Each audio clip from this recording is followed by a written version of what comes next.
सरकारी नौकरी भला किसे अच्छी नहीं लगती। सरकारी नौकरी और वो भी घर बैठे मिले तो भला कौन नहीं करना चाहेगा। बस सरकारी नौकरी की इसी चाहत ने पानीपत के चांदी बाग थाना के बाहर बैठी इन महिलाओं का सब कुछ लुटवा दिया। किसी ने अपने सोने के आभूषण बेचे तो किसी ने अपने 100 गज के प्लाट। अब सब कुछ गंवाकर होश में आई महिलाएं पुलिस से सहायता की गुहार लगा रही हैं और रो रो कर बता रही हैं कि उन्हें किस प्रकार लूटा गया। वो मेरी ननद ने पहले उसके पास से उसने लोन करवा रखा था अपना, तो फिर ये बोली अगर वो लोन करवाता है और पूरी जवाबदारी लेता है और मैं तुम्हारा लोन करवा दूंगी। फिर हमने 3,80,000 का वो हमारा लोन करवा रहा था। फिर हमने उसको बोला, फिर वो बोला अगर 15,000 पहले देने पड़ेंगे, पैसे भरने पड़ेंगे और 15,000 फिर बाद में देने पड़ेंगे। फिर हमने उसको दिए। फिर बाद में बोला कि नौकरी भी निकल रही है, मेरे घर वाले को नौकरी में लगवा था एसपी गोदाम में। फिर उसको हमने 50,000 रुपये दिए कि बोले ऐसे तो लगते नहीं सरकारी नौकरी मिलेगी, 18,000 रुपये तनख्वाहेगी और तो हम उसको 50,000 रुपये दो और उसको नौकरी लगवा दूंगा, पक्का नौकरी लगवा दो। फिर हमने उसको पैसे दिए। फिर बाद में बोला को और पैसे दो। फिर मैं बोली मेरे पास तो पैसा है नहीं। फिर वो मेरे गले में सोने की चीज़ें थी, वो बोला कि इसको रख के पैसे लिया और पैसे तुम्हारा लोन आ जाएगा, तुम तो और भी बनवा लोगे। तो मेरे घर वाले की अंगूठी थी और मेरे गले का मंगलसूत्र था, एक ओम था, और दोनों चीज़ उसने खुद अपने हाथ से रख के गया। कहाँ रख के गया और पैसे भी लेके गया। फिर अब उसके पास हम फ़ोन कर रहे हैं, फ़ोन ही नहीं उठाता। और ये कागज़ है वो हमको देखा जा रहा, जो लोन के बारे में उसने हमें ये कागज़ दिए। मामला ये था कि इनकी केस मेरे मतलब एप्लीकेशन इन्होंने मुझे दी पहले कि मैम ऐसे ऐसे एक बंदा संजय कुमार गांव नोहरा गांव से, उन्होंने अपने आप को पुलिस बताकर सरकारी नौकरी का झांसा देकर हमसे पैसे हड़पे।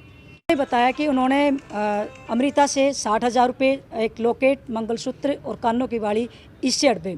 फिर एक है जो लेडीज़ अभी रोकर बुरा हाल था, उस लेडीज़ का 100 गज का प्लाट और 8 या 10 लाख के आसपास और नकदी जेवरात चांदी और सोना मिलाकर इनके पास हर सबूत है।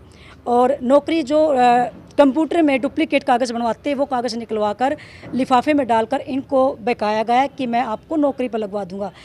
तहकीकात की पता कराया तो वो नकली कागजात निकले। मेरी एक न्यूज़ के द्वारा हमारे जो पुलिस है SHO महिपाल जी, इनसे भी हम मिले, इन्होंने भी हमें दिलासा दिया कि हम अच्छे से कार्रवाई करेंगे। फिर से हमारी रिक्वेस्ट है कि इन लेडीज़ों की जिनके घर पर छत के लिए खुद का मकान नहीं है, खुद किराए पर रह रहे हैं और 10 रुपये % पर ये पैसे उठाकर इन्होंने उस बंदे को दिए। दरअसल पानीपत के पिछड़ा माने जाने वाले एरिया कश्यप कॉलोनी में रहने वाली इन महिलाओं ने कुछ समय पहले घर के पास ही ब्याज पर राशि देने का काम करने वाले एक युवक से सरकारी बैंक से लोन दिलवाने का आग्रह किया था। युवक ने उन्हें पहले लोन दिलवाने का वायदा किया और फिर इन महिलाओं को सरकारी नौकरी दिलवाने का भी झांसा दे दिया। युवक की बातों में ये महिलाएं इस कदर उलझी, किसी ने अपना सोना बेचा तो किसी ने प्लाट। मोटी राशि युवक के हवाले करने के बाद भी जब कुछ नहीं मिला तब महिलाओं को अपने लुट जाने का एहसास हुआ। आपके साथ हमारे साथ उसने पुलिस का झांसा देके कि मैं पुलिस वाला हूँ, पुलिस में लगा हुआ, और हमारे नौकरी के फार्म वगैरह भरे, लोन के फार्म वगैरह भरे और बोलता था कि तुम्हें लगवा दूंगा। मुझे बोलता था सुपरवाइज़र में लगवा दूंगा, इनको बोलता था तुम्हारा 3-3 लाख का लोन करवा दूंगा। कितने रुपए लिए और किस चीज़ की नौकरी लगवाने? 10-11 लाख रुपए ले रखे उसने। आपसे कितने लिए? हमारे से 8 लाख रुपए। आप सभी से? हाँ जी। नहीं, सिंगल पर्सन से कितने रुपए लिए उन्होंने? 2-2.5 लाख रुपए ले रखे। अच्छा, कहाँ का था ये, क्या नाम था उसका?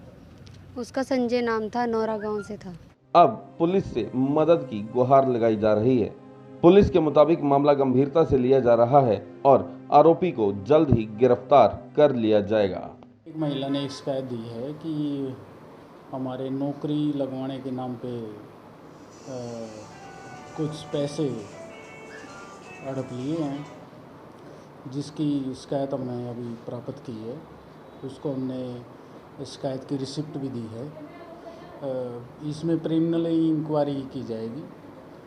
उसके बाद अगर कोई ऐसी बात सामने आती है तो आगे अग्रिम कार्रवाई की जाएगी। पानीपत से रवि सूद की रिपोर्ट।